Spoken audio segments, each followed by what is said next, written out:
ദൈവത്തിൻ്റെ അതിപരിശുദ്ധ നാമം ഇപ്പോൾ കാലം വാഴ്ത്തപ്പെടുമാറാകട്ടെ. ഇന്നത്തെ ചിന്തയ്ക്കായി റോമാലേഖനം 15-ാമത്തെ വാക്യം. എനിക്ക് കരുണ തോന്നണം എന്നുള്ളവനോട് കരുണ തോന്നുകയും എനിക്ക് കനിവ് തോന്നണം എന്നുള്ളവനോട് കനിവ് തോന്നുകയും ചെയ്യും എന്ന് അവർ മോശയോട് അരുളി ചെയ്തു. സ്തോത്രം. സ്വർഗീയ പിതാവേ, ഈ നല്ല സമയത്തിനായി സ്തോത്രം. വീണ്ടും അങ്ങനെ തൃക്കരങ്ങളിലേക്ക് സമ്പൂർണ്ണമായി ഏൽപ്പിക്കുന്നു. പ്രാർത്ഥനയുടെ സ്തോത്രം യേശു നാം തന്നെ. ആമേൻ. ഹല്ലേലൂയ. എനിക്ക് കരുണ തോന്നണം എന്നുള്ളവരോട് കരുണ തോന്നുകയും എനിക്ക് കനിവ് തോന്നണം എന്നുള്ളവരോട് കനിവ് തോന്നുകയും ചെയ്യും എന്ന് അവൻ മോശയോട് അരുളി ചെയ്തു. സ്തോത്രം. ഹല്ലേലൂയ. നമ്മളിപ്പോൾ ഓർക്കും, ഈ വചനം വായിക്കുമ്പോൾ നമ്മളോർക്കും കർത്താവ് പാർഷ്യാലിറ്റിയുടെ ദൈവമാണോ? ഒരിക്കലും അല്ല.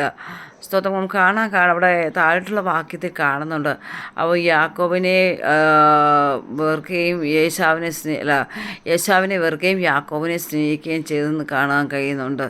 സ്തോത്രം. അത് വചനത്തിൽ എഴുതിയിരിക്കുന്ന അരുളപ്പാടുകളാണ്. സ്തോത്രം. എന്ന് പറഞ്ഞാൽ ദൈവം നമ്മളെ എന്നാളും നമ്മളെ തള്ളിക്കളയുന്ന ദൈവമല്ല. സ്തോത്രം. ദൈവം നമ്മളോട് കരുണ തോന്നുന്ന ദൈവമാണ്. സ്തോത്രം. നാം പാവത്തിലായിരിക്കുക തന്നെ റോമാലേഖനം മൊത്തം നാം വായിക്കുമ്പോൾ കാണുന്നത് സ്നാനത്തെക്കുറിച്ചും ദൈവീയ രക്ഷയെക്കുറിച്ചും ദൈവത്തിൻ്റെ മഹത്വം. നമ്മൾ ഒരിക്കൽ പാവത്തിലായിരിക്കുമ്പോൾ തന്നെ ജഡത്തിൻ്റെ സന്തതികളായി സകല തിന്മയും പ്രവർത്തിക്കുക ചെയ്യുകയിൽ തന്നെ ദൈവം തൻ്റെ സ്നേഹം നമ്മിലേക്ക് വെളിപ്പെടുത്താൻ കാണുവാൻ കഴിയുന്നുണ്ട്. നമുക്ക് പാപം ചെയ്ത് നമ്മളെ അശുദ്ധരായി തീരുമ്പോൾ തന്നെ തൻ്റെ രക്തം നൽകി നമ്മളെ സ്വന്തം പുത്രനും പുത്രിയാക്കി തീർക്കുന്നു. ആ സ്നേഹമാണ് ദൈവം നമുക്ക് നൽകിയിട്ടുള്ളത്. പ്രിയ ദൈവമക്കളെ, സ്തോത്രം. ആകയാൽ ഈ വചനം പറയുന്നത് ദൈവത്തിന് കരുണ തോന്നണം എന്നുള്ളവരോട് കർത്താവ് കരുണ തോന്നുന്നു. പ്രത്യേക ഇതില്ല. സ്തോത്രം. നമ്മൾ മനുഷ്യർ കാണിക്കുന്ന പോലെയല്ല ദൈവം കാണിക്കുന്നത്. ദൈവം ഒരിക്കലും മുഖപക്ഷമുള്ള ദൈവമല്ലെന്ന് കർത്താവിൻ്റെ വചനം നമ്മൾ പഠിപ്പിക്കുന്നത്. സ്തോത്രം. ചില ഇടങ്ങളിൽ കർത്താവിൻ്റെ വചനം ഇങ്ങനെ സംസാരിക്കപ്പെടുമ്പോൾ നമുക്ക് ഡൗട്ട് തോന്നാറുണ്ട്, കർത്താവ് എന്തോ പാർഷ്യാലിറ്റിയുടെ ദൈവമാണോ എന്ന് നമുക്ക് തോന്നാറുണ്ട്. പക്ഷേ ദൈവത്തിൻ്റെ അരുളപ്പാടുകളും കർത്താവിൻ്റെ തിരുവചനങ്ങളും അത് പൂർണ്ണമായി വെളിപ്പെടേണ്ടതിന് ദൈവം അത് ചെയ്തെടുക്കുകയാണ്. സ്തോത്രം. ഹല്ലേലൂയ. എങ്കിൽ മുന്നേ മോശയോട് പ്രവാചകന്മാർ അറിയിച്ചത് ആ വാഗ്ദത്തം യെശയ്യാ പ്രവാചനത്തിലൊക്കെയും നമുക്ക് കാണുവാൻ കഴിയുന്നുണ്ട്. ഈ പഴയ നിയമ പ്രവാചകന്മാർ പറഞ്ഞ പ്രവചനമാണ് പുതിയ നിയമ കാലഘട്ടത്തിൽ അത് നിറവേറുന്നത് നമുക്ക് കാണുവാൻ കഴിയുന്നുണ്ട്. സ്തോത്രം.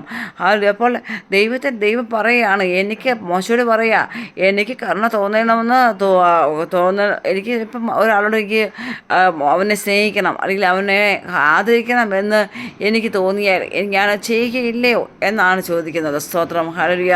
അങ്ങനെ തീർച്ചയായും ദൈവം ചെയ്യും. അവന് കരുണ കാണിക്കും.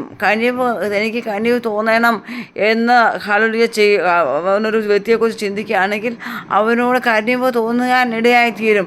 അങ്ങനെയാണ് ഇസ്രായേൽ ജനത്തെ ദൈവം വിടുവിച്ചെടുത്തത്. ഞാൻ അവരുടെ കണ്ണുനീർ കണ്ടു അവരുടെ നിലവിളി ഞാൻ കേട്ടു എന്നാണ് മോശയോട് പറയുന്നത്. അതുകൊണ്ടാണ് മോശയെ ദൗത്യം ഏൽപ്പിക്കാൻ വേണ്ടി ദൈവം അവനെ ഇറക്കുവാനിടയായിത്തീരുന്നത്. സ്തോത്രം. മാത്രമല്ല ഈ റോമാലേഖനത്തിലെ കർത്താവ് വചനം ലേഖകന് പറയുന്നത് മോശയോട് അരുളി ചെയ്താ, മോശയോട് ചോദിച്ചതാ, എനിക്ക് അങ്ങനെ ചെയ്യാൻ കഴിയത്തില്ലയോ എന്നാണ് ദൈവം ചോദിച്ചത്. സ്തോത്രം. മോശ, എനിക്ക് ഒരു വ്യക്തിയോട് ഇപ്പോൾ കരുണ തോന്നണമെന്ന് തോന്നിയാൽ എനിക്ക് അവനോട് കനിവ് തോന്നാൻ കഴിയില്ലയോ എന്നാണ് ചോദിക്കുന്നത്. സ്തോത്രം. ആകയാൽ ദൈവത്തിൻ്റെ കരുണയും അവൻ്റെ ആ കനിവും നമ്മളിൽ തോന്നുവാൻ വേണ്ടി നമുക്ക് ഈ നാളിൽ നമ്മളെ ഏൽപ്പിച്ചു കൊടുക്കാൻ ദൈവമക്കളെ. കർത്താവിന് നമ്മോട് കനിവ് തോന്നിയാൽ നമ്മുടെ സ്ഥിതിക്കൊക്കെയും ദൈവം മാറ്റം വരുത്തുവാനിടയായിത്തീരും. നമ്മൾ തലമുറയുടെ സ്ഥിതികൾക്കൊക്കെ മാറ്റം വരുവാനിടയായിത്തീരും. ആ ഒരു കരുണ, ആ ഒരു കനിവ് ദൈവം നമ്മിൽ ചെയ്യുവാനിടയായിത്തീരട്ടെ.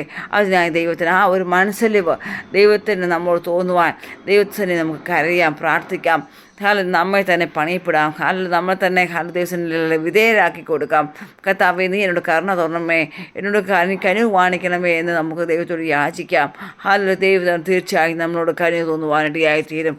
ആകയാൽ ഈ വചനങ്ങൾ ദൈവം നമ്മളെ അനുഗ്രഹിക്കുമാറാട്ടെ. God bless you.